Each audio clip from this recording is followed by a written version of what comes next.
دیر lower میں monsoon شجرکاری مہم کا باقاعدہ افتتاح کر دیا گیا جو 10 اگست تک جاری رہے گا۔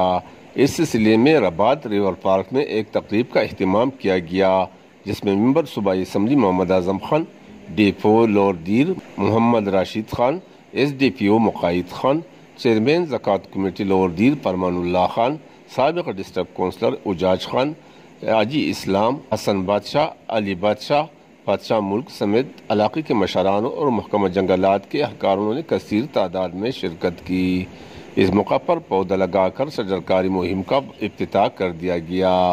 پلانٹ فار پاکستان ویک آج سے سٹارٹ ہے، آج 1 تاریخ ہے اور 10 تاریخ تک یہ کیمپین چلے گا۔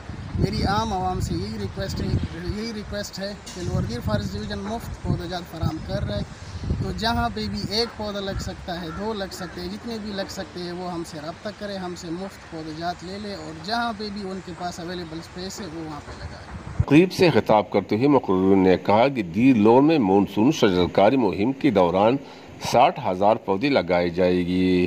انہوں نے عوام سے اپیل کی کہ شجرکاری مہم میں بڑھ چڑھ کر حصہ لے۔ کیمرہ ٹیم کے ساتھ رحمت اللہ سواتی، ریور پارک، رباط، لور دیر۔